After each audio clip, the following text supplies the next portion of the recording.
एक Indian soldier 11,000 feet की height पर -40 डिग्री में खड़ा है। उसके पास सिर्फ 2 दिन का राशन बचा है। सप्लाई कॉन्वॉय आनी थी लेकिन बर्फ ने रास्ता बंद कर दिया। अब अगर हथियार, फ्यूल, मेडिकल सप्लाईज भेजना है तो एक ही ऑप्शन है, हेलीकॉप्टर। लेकिन अगर मौसम खराब हुआ तो कुछ नहीं भेज सकते। ये लद्दाख की रियलिटी थी हर साल 6 महीने तक। लेकिन 9 जून 2026 को एक ब्रेक थ्रू हुआ जो इस पूरी कहानी को बदलने वाला है। तो आज बात करते हैं जोजिला टनल की।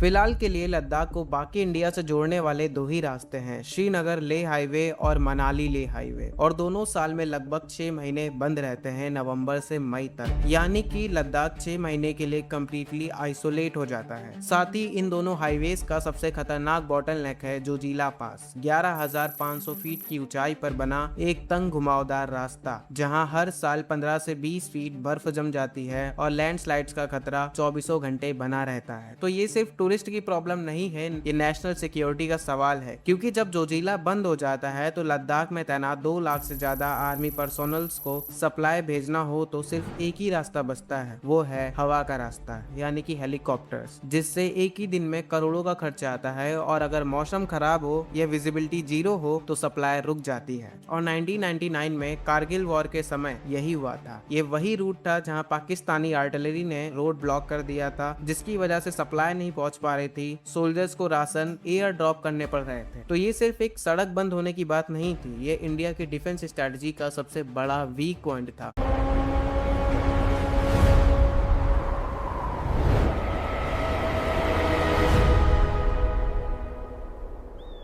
लेकिन अब जोजिला टनल, जो कि दुनिया का सबसे लंबा high altitude bidirectional road tunnel है, ये 13 किलोमीटर लंबा और 11,000 फीट की ऊंचाई पर बनाया जा रहा है, जो कि बालटाल को मिनी मार्ग से सीधा जोड़ेगा। इस टनल की वजह से सोनमार्ग से द्रास का डिस्टेंस 27 किलोमीटर कम हो जाएगा। और सबसे बड़ी बात, जोजिला पास को क्रॉस करने में जो पहले 1 से 1.5 घंटे लगते थे, अब वो सिर्फ 15 मिनट में खत्म हो जाएगा। अब न कोई मौसम की चिंता होगी, न किसी लैंडस्लाइड की। लेकिन ये सिर्फ एक टनल नहीं है, पूरा प्रोजेक्ट 31 किलोमीटर का इंफ्रास्ट्रक्चर नेटवर्क है, जिसमें रोड्स, ब्रिजेस, स्मॉलर टनल्स और एडवांस सेफ्टी सिस्टम्स लगाए जा रहे हैं। साथ ही इस टनल को बनाने के लिए NATM तकनीक का यूज किया गया है, यानी कि न्यू ऑस्ट्रियन टनलिंग मेथड। ये टेक्निक हिमालय जैसी फ्रेजाइल जियोलॉजी के लिए परफेक्ट है, क्योंकि इसमें खुदाई स्टेप बाय स्टेप होती है और हर स्टेप के बाद तुरंत सपोर्ट दिया जाता है, ताकि पहाड़ अंदर से कोलैप्स ना हो। ये काफी मुश्किल काम था और इसीलिए ये ब्रेक थ्रू सिर्फ एक कंस्ट्रक्शन माइलस्टोन नहीं, बल्कि एक बड़ा अचीवमेंट है इंजीनियरिंग के नजरिए से।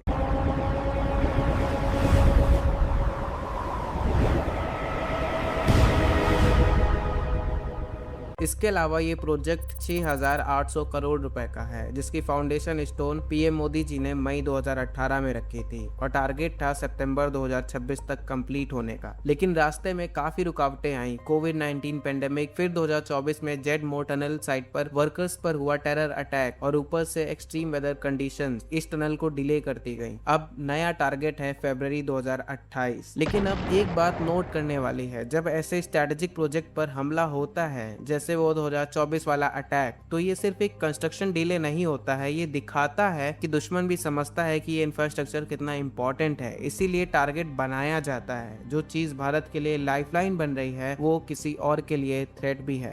लद्दाख एक ऐसी जगह है जहां एक तरफ चाइना है LAC पर और दूसरी तरफ पाकिस्तान है LOC पर। कारगिल के थ्रू ये रीजन पिछले 2 दशकों से इंडिया की सिक्योरिटी प्लानिंग के सेंटर में रहे हैं। साल भर की कनेक्टिविटी का मतलब है कि आर्मी को अब मौसम के भरोसे नहीं रहना पड़ेगा, सब कुछ तेजी से भेजा जा सकेगा। अभी तक जो हेलीकॉप्टर्स की जरूरत पड़ती थी, अब उसकी जरूरत काफी कम हो जाएगी। इसीलिए ये टनल सिर्फ एक इंफ्रास्ट्रक्चर प्रोजेक्ट नहीं है, ये एक डिटरेंस टूल है, क्योंकि जब दुश्मन को पता होता है कि तुम्हारी लॉजिस्टिक वेदर प्रूफ है, तुम 24 घंटे के अंदर रीइंफोर्समेंट भेज सकते हो, तब कैलकुलेशन बदल जाती है। क्योंकि चाइना ने भी तिब्बत में ऑलरेडी रेलवे और हाईवे नेटवर्क बिछा रखा है, जो उनको फास्ट मोबिलिटी देता है। इसीलिए जोजिला जैसे प्रोजेक्ट उस गैप को भरने का काम करते हैं। ये एक साइलेंट लेकिन बहुत जरूरी चीज है बॉर्डर स्ट्रेटजी में। इसके अलावा चाइना के पास 500 वॉरहेड्स हैं, उनकी सप्लाई चेन अलग है, उनका इंफ्रास्ट्रक्चर अलग है और उनका एक ऐसा एडवांटेज है जो बहुत कम लोग डिस्कस करते हैं, जो कि मैंने इस वाली वीडियो में डिस्कस किया है, तो जरूर देखिएगा। धन्यवाद।